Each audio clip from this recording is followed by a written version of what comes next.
जी अस्सलाम वालेकुम, मेरा नाम डॉक्टर तैमूर रहमान है, मैं लम्स में पढ़ाता हूँ। सबसे पहले तो मियाँ साहब और प्रोफेसर साहब आपका शुक्रिया, आपने दावत दी। मैं थोड़ा जल्दी आ गया था तो मैंने आपका बुकलेट पूरा पढ़ लिया एक दफ़ा। मुझे महसूस हुआ कि ये काफ़ी एम्बिशियस और पेचीदा कॉम्प्लेक्स किस्म का प्रपोज़ल है। आपके सामने जो मुझे महसूस होता है इसमें दो मेन चैलेंजेस हैं, वो आपके सामने रखना चाहूँगा और आपका जवाब सुनना चाहूँगा। एक तो एडमिनिस्ट्रेटिव चैलेंजेस है मैं समझता हूँ, और एक पॉलिटिकल। एडमिनिस्ट्रेटिव चैलेंजेस मैं समझता हूँ ये है कि जिस तरह इसमें अफ्रीकन कंट्रीज़ का जिक्र हुआ, नाइजीरिया की case study by a friend, civil war के बाद उसने सिविल वॉर में तो बड़ा अच्छा किरदार अदा किया, जो उन्होंने मुख्तलिफ सूबे बनाए और बहुत सारे सूबे, 3 सूबे तोड़े। मगर फिर उसके बाद बहुत सारी रिपोर्ट्स वर्ल्ड बैंक की अपनी मौजूद थी जो कहती हैं कि बहुत सिग्निफिकेंट ओवरलैपिंग ऑफ रिस्पॉन्सिबिलिटीज़ पैदा हो गई बिटवीन द डिफरेंट प्रोविंसेस जो उन्होंने बनाई। कंपटीशन पैदा हो गया बिटवीन द स्टेट्स, और उसके नतीजे में कई स्टेट्स के दरमियान या प्रोविंसेस के दरमियान बॉर्डर पे इख्तलाफात भी पैदा हो गए, जिससे काफ़ी मामला ख़राब हुए।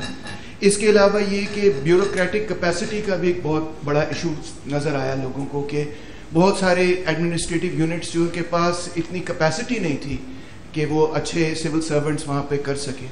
फिस्कल वायबिलिटी का बहुत बड़ा इशू ये नज़र आया कि बहुत सारे एरियाज़ जो थे वो अपने टैक्सेस से जनरेट करके नहीं चल रहे थे, बल्कि ऊपर से रेवेन्यू उनको आ रही थी, जिसकी वजह से वो वायबल हुए।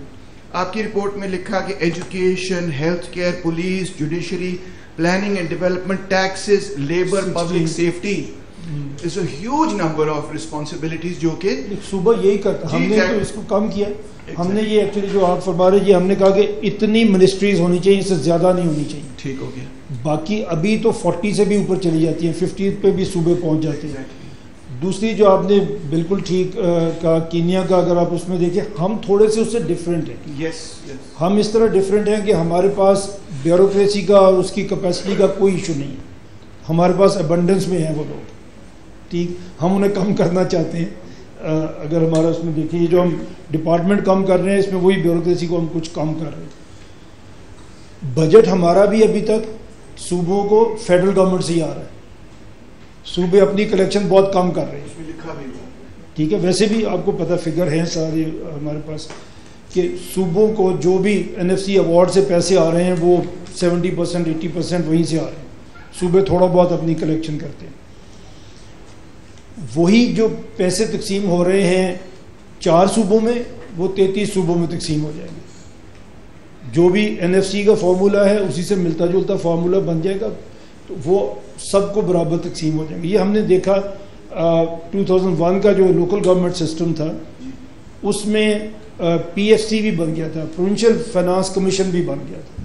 जैसे NFC है उसी तरह PFC बने थे 4 सूबों में, और उसकी जो फॉर्मेशन थी वो भी क्योंकि दी हुई थी लोकल गवर्नमेंट ऑर्डिनेंस में, उसमें 2 या 3 मेरा ख्याल है वो डिस्ट्रिक्ट नाज़िम थे, तहसील नाज़िम भी उसमें थे, और यूनियन काउंसिल नाज़िम भी उसमें थे। और वो कमीशन फैसला करता था कि किस डिस्ट्रिक्ट को आपने कितने फंड्स देने हैं। तो वो एक तजर्बा हो चुका है ऑलरेडी, और उससे ज़्यादा हो चुका है, क्योंकि डिस्ट्रिक्ट तो बहुत सारे हैं, डिवीजन्स तो उससे बड़े कम है। एवरेज 4 डिस्ट्रिक्ट से ऊपर एक डिवीजन बनता है। तो हमें ये जो बात हमने कीनिया की वो वही कि उन्होंने एडमिनिस्ट्रेटिव कंट्रोल अपना ठीक कर लिया था, बाद में उनको इश्यूज़ आए। वो इश्यूज़ हमारे ऊपर नहीं हैं। हम कैपेसिटी में, क्योंकि वो तो बहुत देर से एक पसमानदा रहे, हमने एक ही चीज़ में तो तरक्की की है, वो हमने ब्यूरोक्रेट्स अच्छे बना लिए और काफ़ी बना लिए। जी, अगर आप इजाज़त दें फॉलो अप क्वेश्चन के लिए। आपका तो जहाँ तक एडमिनिस्ट्रेशन है उसका बहुत तजर्बा है, हम तो आउटसाइडर हैं, you can speak with a great deal of authority on this issue. मगर दूसरा जो पहलू है वो ये है कि आप जानते हैं कि पाकिस्तान के अंदर कई तहरीकें रही हैं, और अगर हम 47 से देखें तो शायद पाकिस्तान को एग्जिस्टेंशियल क्राइसिस अगर आया तो इन्हीं किस्म की तहरीकों से आया, जो कि अपनी एथनिक नेशनल बेसिस पर रिप्रेजेंटेशन चाहती रही। तो और आपको पता है 18वीं तरमीम भी उसी सिलसिले की एक कड़ी है।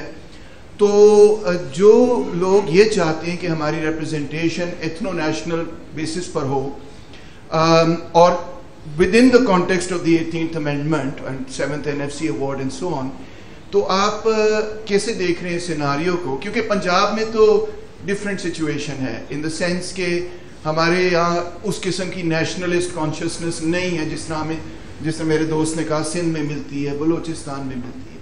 मोर ओवर हमारी केन्या और नाइजीरिया से भी मुख्तलिफ सिचुएशन है, बिकॉज वो ट्राइबल बेसिस पर उनकी बहुत सारी डिस्टिंक्ट आइडेंटिटीज हैं, हमारी तरह वो भी नहीं है।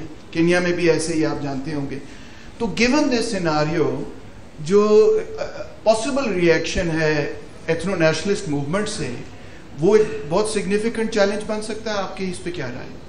नहीं, मेरे ख्याल में मैंने जैसे अभी पहले भी कहा था, हमने इस पे जितना भी रिसर्च अपनी की है, इस तरह की जो ये कहाँ से बनती है, ये एथनिक जो इश्यूज़ हैं, ये सारी चीज़ें कहाँ से बनती हैं? ये महरूमी से बनती हैं। मेरे बच्चे को एडमिशन नहीं मिल रहा, किसी और एथनिसिटी को मिल रहा है, मुझे नौकरी में कोटा नहीं मिल रहा क्योंकि किसी और को मिल रहा है। यहाँ से ये चीज़ें शुरू होती हैं। या एक लीडर है जिसने डिलीवर नहीं कर पाया तो वो इस तरह की असबियतों को हवा देता है। अगर आप एडमिनिस्ट्रेटिव यूनिट छोटे करेंगे और बराबर लोगों को अपॉर्चुनिटीज़ मिलनी शुरू होंगी तो मेरे ख्याल में तो ये चीज़ें बहुत कम हो जाएंगी, ख़त्म हो जाएंगी। मेरे ख्याल में जो जैसी हमारी पॉपुलेशन है उसमें, किसी और मुल्क के साथ नहीं करते, लेकिन इसकी जैसे अभी हमने बात की, हम समझते हैं कि केपी में सब लोग पश्तो बोलते हैं, कितने लोग हिंद को बोलते हैं, कितने लोग वहाँ पे सराइकी बोलते हैं, ये सारी ज़ुबानें वहाँ पे चलती हैं। पंजाब में सब लोग पंजाबी तो नहीं बोलते। हमारी सेंट्रल पंजाब की पंजाबी इज़ डिफरेंट, सरगोदा और मियाँ वाली की सराइकी इज़ डिफरेंट, मुल्तान की सराइकी डिफरेंट है, भागलपुर की डिफरेंट है। तो लेकिन जब हम पंजाब में होते हैं तो हम सारे पंजाबी हो जाते हैं। तो इनकी अगर आज जनूबी पंजाब की महरूमी की बात होती है ना, लोग आते हैं लाहौर में, जिस तरह की सड़कें, जिस तरह की हॉस्पिटल, ये चीज़ें सारी यहाँ पे मिलती हैं वो वहाँ पे नहीं मिलती, तो उनको महरूमी होती है। तो अगर आप उनको उनके फंड्स दे देंगे, उनके वसाइल दे देंगे और उनकी गवर्नमेंट वहाँ पे बन जाएगी तो वो आंसरेबल होगी उनको। फिर ये कंपटीशन पैदा हो जाएगा आपके सूबों में कि कौन सा सीएम, कौन सी पार्टी कहाँ पे बेहतर काम कर रही है। इंडिया में दिल्ली में अगर आम आदमी पार्टी ने अच्छा काम कर लिया तो पंजाब भी जीत लिया, फिर उन्होंने बाद में दिल्ली हार गए, वो एक अलग बात है, बट बढ़े ना वो अपनी परफॉर्मेंस की वजह से। और गुजरात में अगर मोदी साहब ने काम किया तो वो फिर प्राइम मिनिस्टर बने ना। तो ये हमारे ख्याल में हमारी डेमोग्राफी में इस तरह के पॉजिटिव कंपटीशन के चांसेस ज़्यादा हैं।